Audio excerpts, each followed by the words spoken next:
잠정 조치를 먼저 할 거고 그 다음에 긴급 응급 조치를 연결해서 이렇게 할 겁니다. 책에는 긴급 응급 조치가 먼저 나와 있어요. 알겠죠? 자, 그리고 우리 그 가정폭력과 아동학대는 이거 없죠. 잠정 조치라고 하지 않아요. 임시 조치라고 하고 스토킹은 잠정 조치라고 합니다. 그게 좀 차이점이 있는 거예요. 자, 그러면 잠정 조치는요. 검사가 사법경찰관 신청에 의해서 검사 직권으로 법원에 잠정 조치를 청구할 수가 있습니다.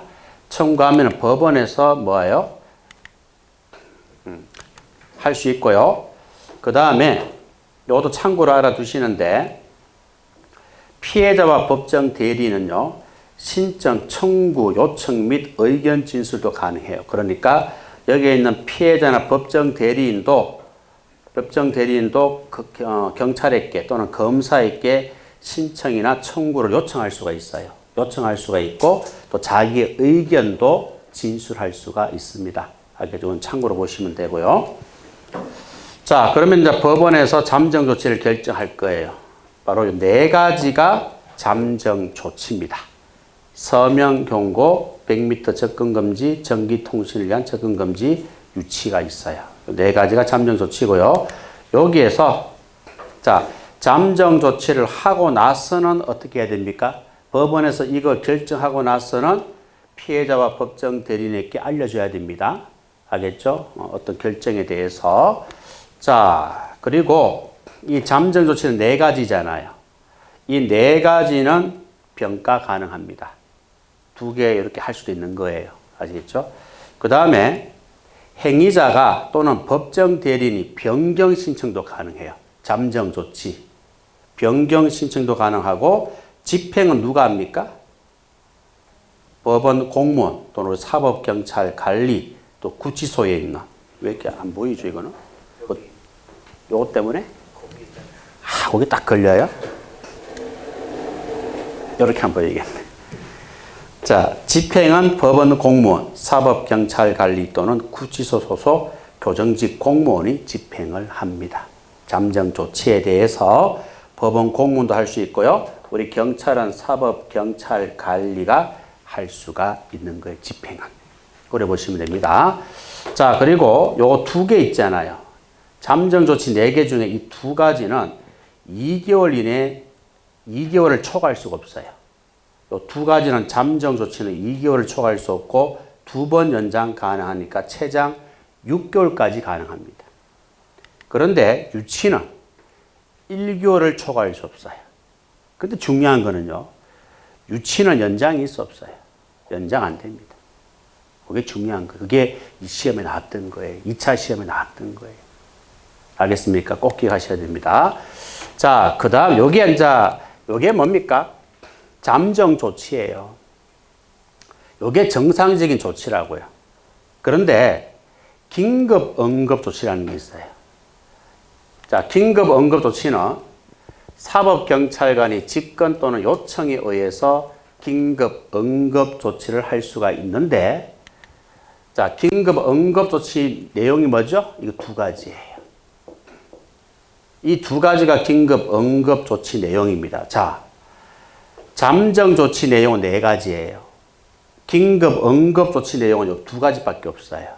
이 두 개 중에 어느 한 가지를 사법경찰관이 긴급 응급 조치를 할 수가 있는 거예요. 하고 나서 어떻게 해야 됩니까? 하고 나서 검사한테 신청을 해야 돼요. 그거 설명하기 전에 이걸 정리하고 넘어갈게요, 그러면. 자, 그러면 긴급 응급 조치는 상대방과 법정 대리인 이렇게 통지를 해야 돼. 우리 사법경찰관이 긴급 응급 조치를 하게 되면은 상대방 또는 법정 대리인에게 통지하고 대상자에게 또 고지를 해야 돼요. 그리고 상대방 법정 대리인 변경 신청이 가능합니다. 자, 요거 잘 보세요. 여기에 있는 잠정 조치는 행위자입니다. 행위자. 스토킹 행위자. 알겠죠? 행위자가 또는 법정 대리인이 변경 신청을 할 수가 있는 거예요. 법원의 잠정 조치 결과에 대해서 행위자 법정 대리인이 변경 신청할 수가 있고요. 요거는 행위자가 아니에요. 스토킹을 당한 상대방이에요. 요거는 상대방 법정 대리인이 변경 신청을 할 수가 있는 거예요. 요거 조심하셔야 돼요. 요거는 행위자고 요거는 상대방이다 하는 거. 요걸 가지고 장난칠 가능성도 충분히 있습니다. 출제하는 사람이 조금 더 꼼꼼하게 출제를 하겠다고 덤벼들면은 이거 가지고도 장난치는 거예요. 자, 그 다음에 이 긴급 응급조치 내용은 두 가지인데요. 이 긴급 응급조치는 몇 개월을 초과할 수 없다? 1개월을 초과할 수 없다 하는 것을 꼭 기억합니다. 자, 하고 나서 어떻게 한다고요? 지체 없이 검사에게 사후 승인 신청을 하게 됩니다. 알겠죠? 그러면은 검사는 법원에 몇 시간 이내? 48시간 이내에 사후 승인 청구를 하게 됩니다. 그런데 만약에 검사가 청구를 하지 않거나 법원에서 승인을 하지 않으면 어떻게 되죠? 긴급 응급 조치는 취소하여야 한다 하는 것을 알아두시면 되겠습니다. 아시겠죠? 여기까지. 자, 사진 한번 찍어두세요.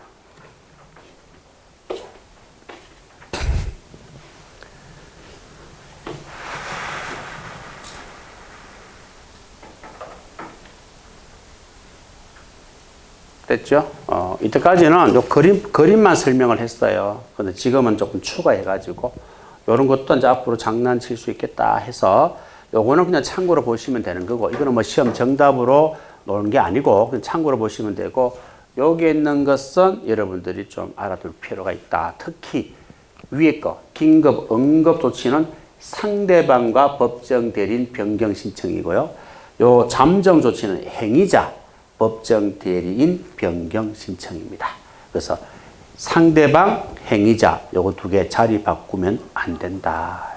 아시겠죠? 꼭 기억하세요. 자, 그러면 잠정 조치 다 설명드렸고요. 잠정 조치 스토킹 전담제입니다. 17초.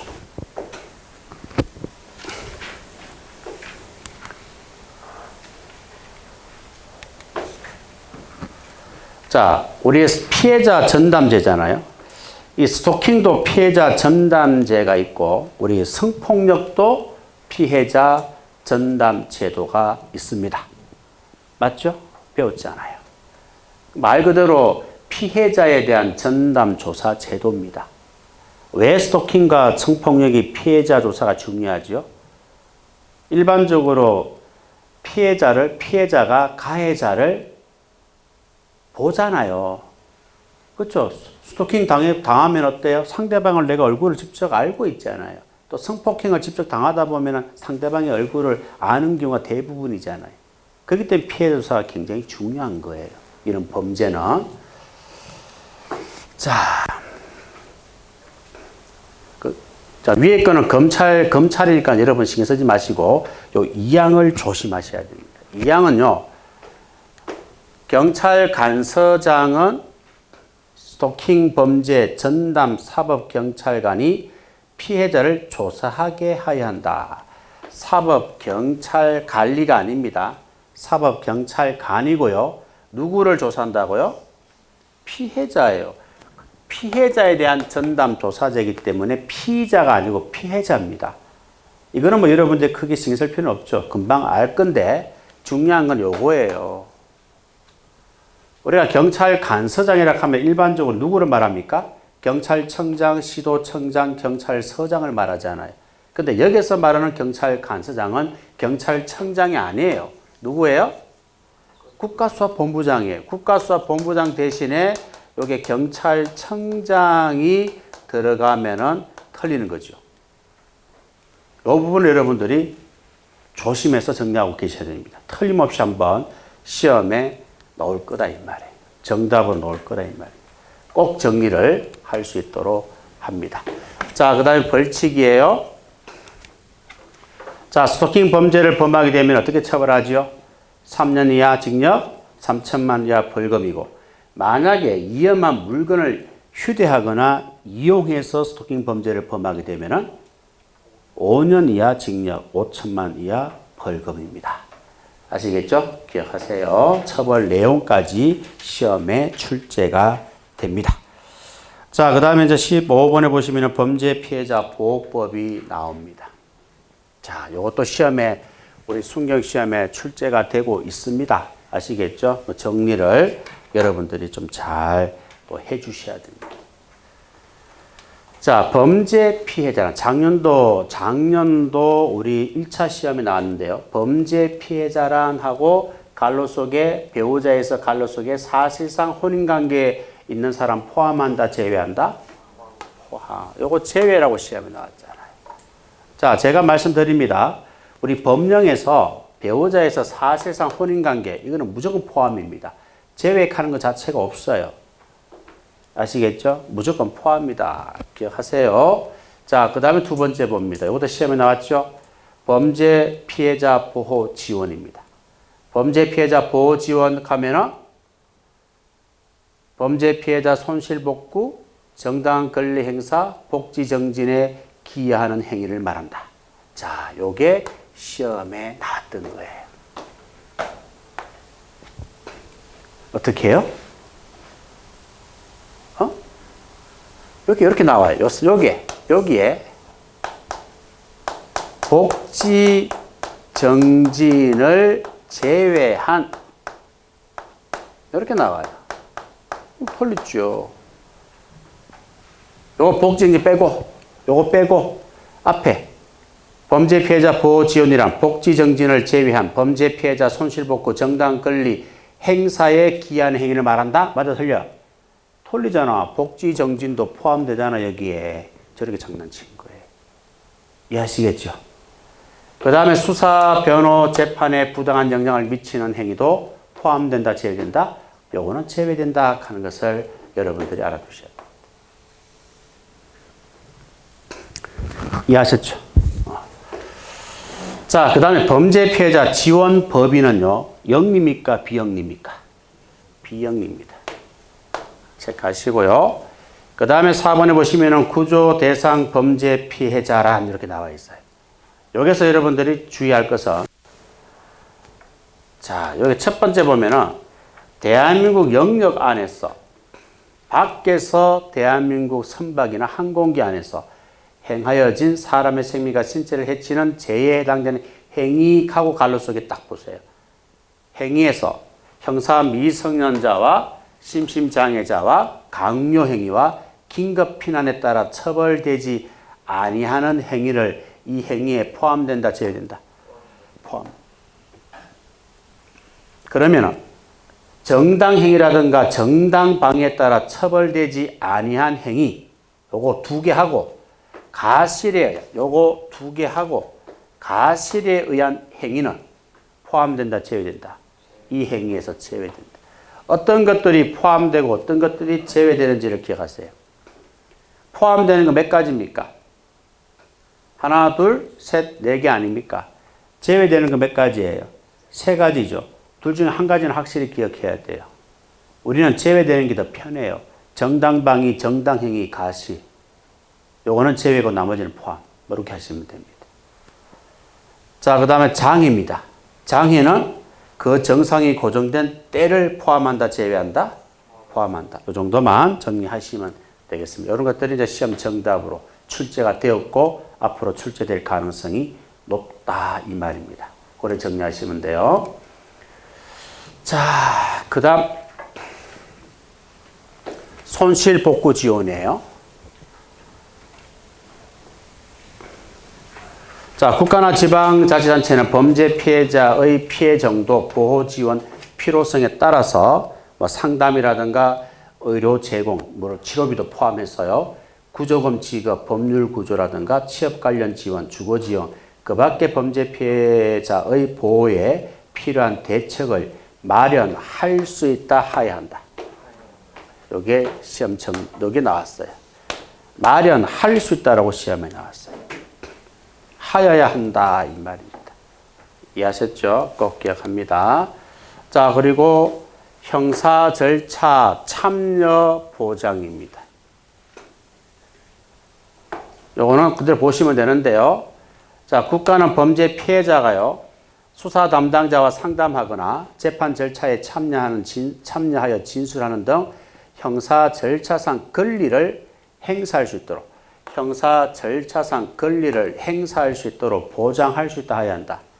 이것도 무조건 해야 되는 거예요. 국가는. 그 다음에 또 국가는요. 범죄 피해자가 요청하면 이건 요청해야 되는 거예요. 요청하면은 뭐예요? 가해자에 대한 수사 결과, 공판기일, 재판 결과 등등 이런 정보를 국가가 범죄 피해자에게 제공할 수 있다 해야 한다. 할 수 있다 이 말. 요청하면 보장, 형사 절차 권리 행사를 무조건 이거는 보장해야 한다. 그 다음에 범죄 피해자가 요청하면은 이런 정보를 제공할 수 있다. 알겠죠? 이것도 하여야 한다, 할 수 있다. 이 부분을 조심해서 여러분들이 정리를 하고 계셔야 됩니다.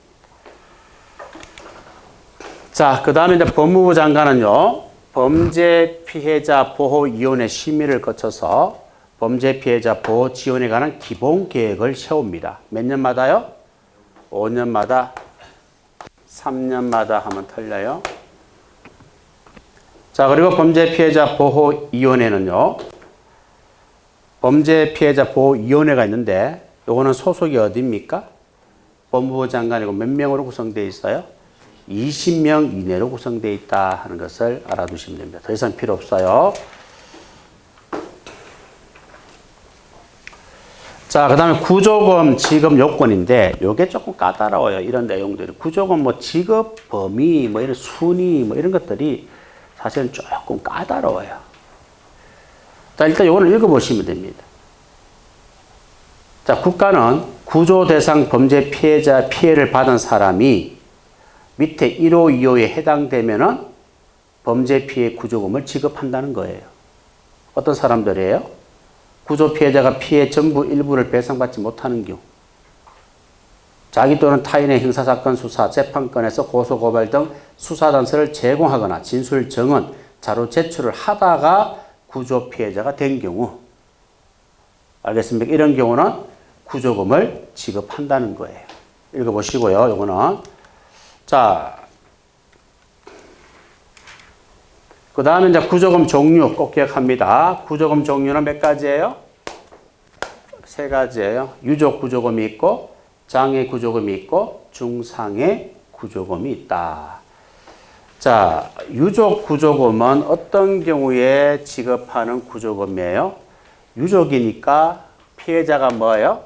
사망했을 때 유족에게 지급하는 구조금을 말합니다.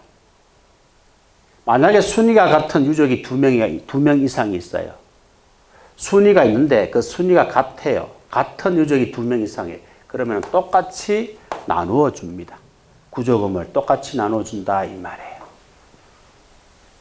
그러면 장애 구조금과 중상해 구조금은 장애나 중상해를 입은 피해자에게 지급하는 거예요. 이해하시겠죠? 기억합니다. 자, 그 다음에 유족 범위와 순위가 나와 있어요. 유족 범위는요, 여기에 해당됩니다. 배우자, 사실상 혼인관계는 당연히 포함되고요. 배우자, 그 다음에 자녀, 또 2번에 보면 부모, 손자, 손녀, 조부모, 형제, 자매 다 됩니다. 유족 범위고요. 그 다음에 2항에 보시면 유족 범위에서 태아 있잖아요. 아직 태어나지 않는 엄마 뱃속에 있는 태아. 그 태아는 구조 피해자가 사망할 때 이미 출생한 것으로 봅니다. 구조 피해자가 죽었단 말이에요. 죽었는데 엄마 뱃속에 태아가 있었어요. 그 태아도 뭐예요? 태어난 것으로 본다. 태어난 것으로 보고 뭐예요? 지급한다 이 말이에요.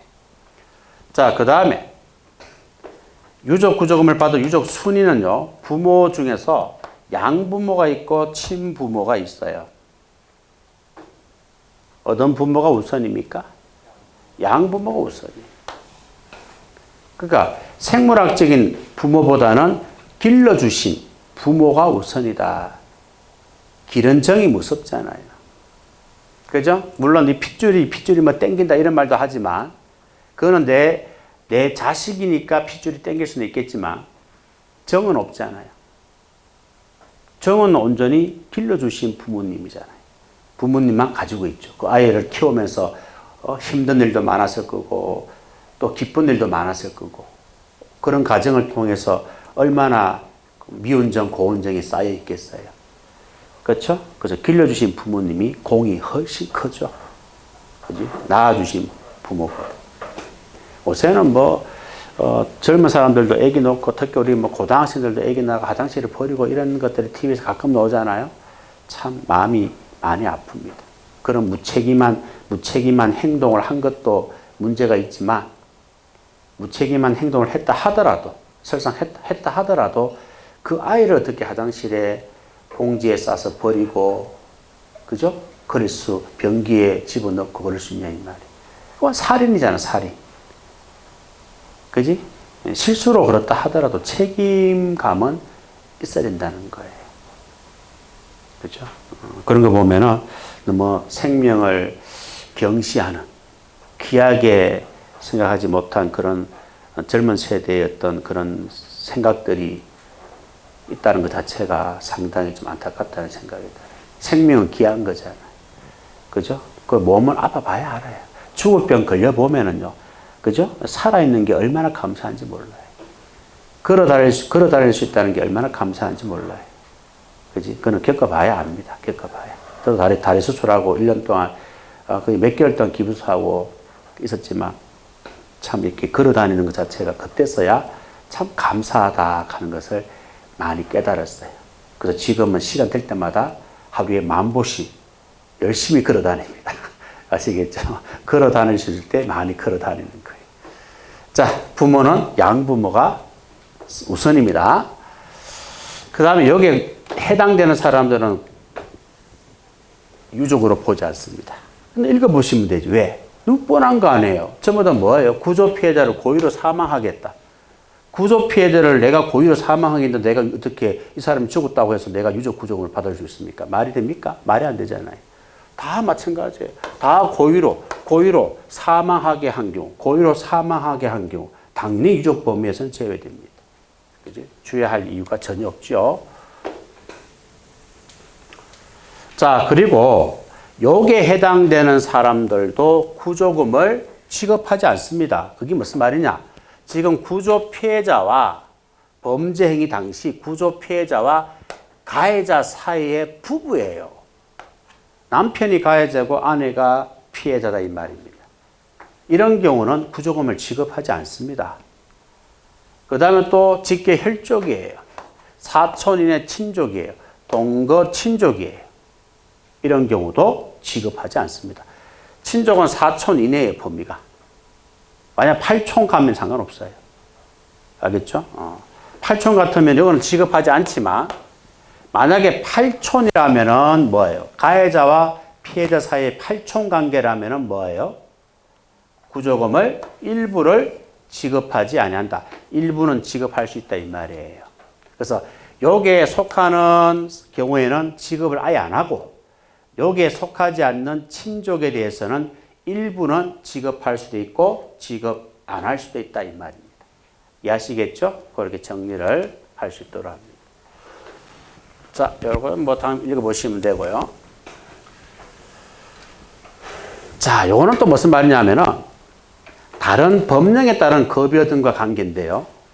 그러니까 이중 보상은 안 된다는 뜻이에요. 구조 피해자나 유족이 해당 구조 대상 범죄 피해를 원인으로 하여 국가배상법이나 그 밖의 법령에 따른 급여를 받을 수 있는 경우는 구조금을 지급해야 하네요. 국가배상법에 따라서 배상을 내가 받잖아요. 배상을 받고 또 구조금을 받을 수 있어 없어요? 없어요. 그 국가배상금만 받을 수 있는 거예요. 이중으로 받을 수는 없다 이 말입니다. 다른 법률에 의해서 배상금을 받는다면은 구조금은 받을 수 없다. 기억하세요. 자, 그 다음 이제 유족 구조금은 그러면 어떻게 계산하느냐 이거예요. 유족 구조금은 어떻게 계산하느냐. 사망한 경우, 자, 내가 죽었다. 그럼 한 달에 내가 버는 돈이 있었을 거 아닙니까? 또 내가 장사를 한다면 한 달에 월 수입이 있을 거 아닙니까? 맞죠? 자, 또는 평균 임금의 24개월 이상 48개월 이하 범위에서 계산을 해가지고 유족 구조금을 지급하는 거예요. 이해하시겠죠? 자, 사망 당시 내가 한 달에 월급이 만약에 500만 원이다. 그럼 500만 원. 또 내가 월 수입이 장사를 하는데 월 수입이 만약에 1000만 원이다. 그걸 참고해서 24개월 이상 48개월 이하 범위에서 유족 수와 연령, 생계 유지사항 등을 고려해서 개월 수를 곱한 금액으로 구조금을 지급하는 거예요. 그 다음에 장애 구조금과 중상해 구조금은 2개월 이상 48개월 이하 범위에서 계산해서 지급하는 거예요. 자, 요거는 24개월 이상 48개월, 요거는 2개월 이상 48개월 이하입니다. 24개월, 2개월 자리 바꾸면 안 돼요. 사한선이 48개월 이하는 똑같잖아요. 그죠? 그렇기 때문에 24개월 이상, 2개월 이상 서로 자리 바꾸지 마시기를 바랍니다. 그 정도 정리하시면 돼요. 자, 그 다음에 범죄, 피해, 구조, 심의회가 있어요. 자, 지구 심의회가 있고 본부 심의회가 있어요. 알겠죠? 지구 심의회는 어디 있어요? 지방검찰청에 지구 심의회가 있고요. 법무부에 본부 심의회가 있는 거예요. 이해하시겠습니까?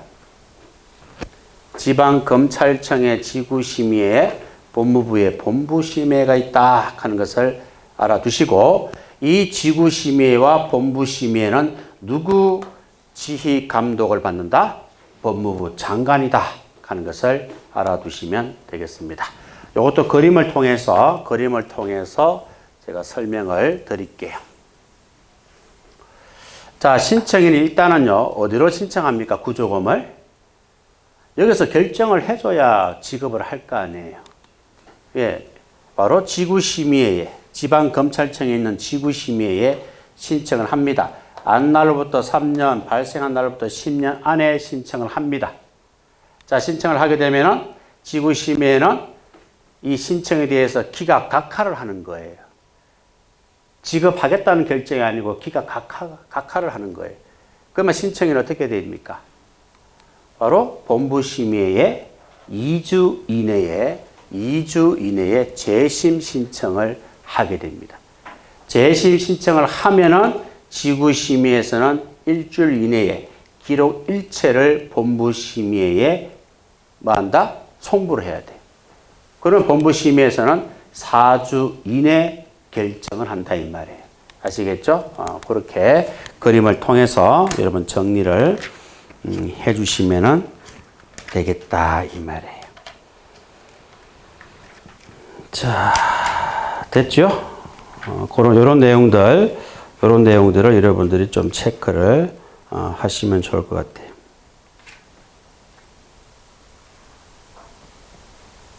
883페이지에 다 나와 있습니다. 맞죠? 12번에 보면 재심 신청이 나와 있죠. 재심 신청은 2주 이내에 지구심의회에 거쳐서 본부심의회에 신청하고, 그리고 일주일 안에 기록 일체를 본부심의회에 송부하고, 본부심의회는 4주 이내에 다시 구조금을 결정한다. 그림에 다 나와 있으니까요. 여러분 그 참고로 하시면 되겠습니다. 자, 나머지는 그림을 통해 다 설명을 했기 때문에, 자, 15번 보시면 돼요. 30초.